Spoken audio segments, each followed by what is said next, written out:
छतुर गोटे unique recipe जोटा कि आपण मैंने बहुत शीघ्र बनई पारे आउ केवल 10 मिनिट रे रेसिपीटा आपण मानकर रेडी हो ये देखिपे मु गोटे गैस फ्लेम ऑन करी कड़ई बसई नेली गोटे आउ से देली 2 स्पून सोरिष तेल जिते गरम हो गला मुदेली से पियाज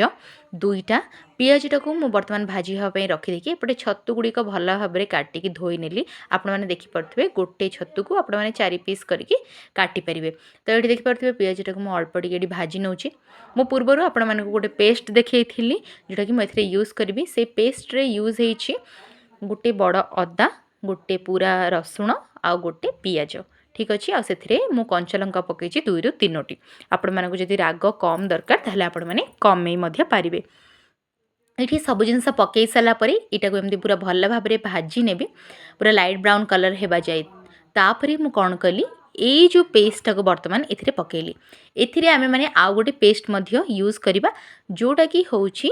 सोरिष सुखिला लंका अल्प जीरा आउ रसुणर गोटे पेस्ट सेटा पूरा आपण माने कम मात्रा रे यूज करेंगे किंतु आपण माने पूर्वर बनईक रखिथे।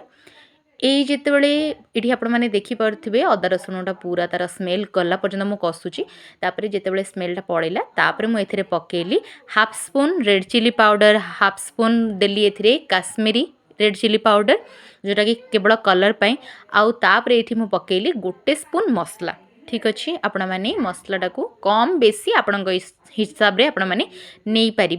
कहीं ना जदि आपण मानक बेसी मसला दरकार नहीं ताहले आपण माने हाफ स्पून मध्य नहीं पारिबे कहीं पूर्वर आमे माने गोटे पेस्ट बाटी थिले अदा रसुणर आउ जो सोरिष पेस्टा सेटा मध्य फ्रेंड्स एबे गोटे मो बड़ टमाटो काटिकी रखी सेटा को बर्तमान पकई नेली यही सब मसला गुंड पकई सारा पर से ही कषि हाँपाई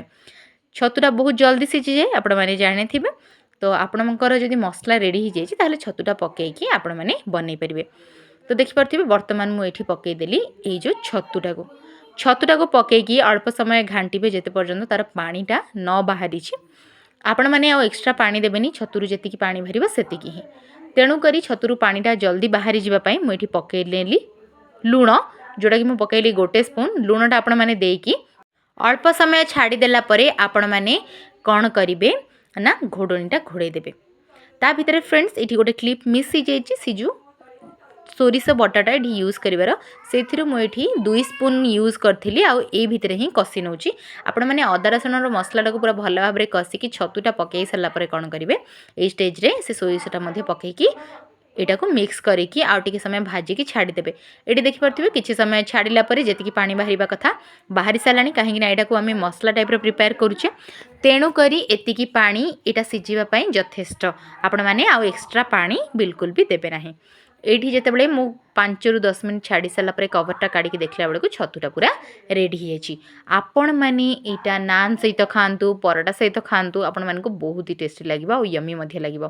आपण मैंने निहाती ये यूनिक रेसिपीटा को ट्राए करूँ। होप आपण मानक आज रेसिपीटी भल लगी ये देखिपे ये जो रेसिपीटा बर्तमान प्रिपेयर हो आसला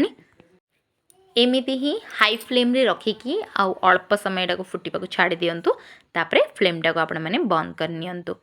बंद कर सारा आपण मैंने प्लेट को सर्व करंतु आउ आपण मैंने निश्चय यहाँ को डिनर रे खातु लंच रे खातु आपण मानक बहुत भल लगे घर को भी जदि किए आसुचंदी छतुर तो आम मैंने बहुत सारा रेसिपी बाहर खाती घरे मध्य खाती किंतु एमिति मध्य आपण मैंने निश्चय ट्राए करंतु।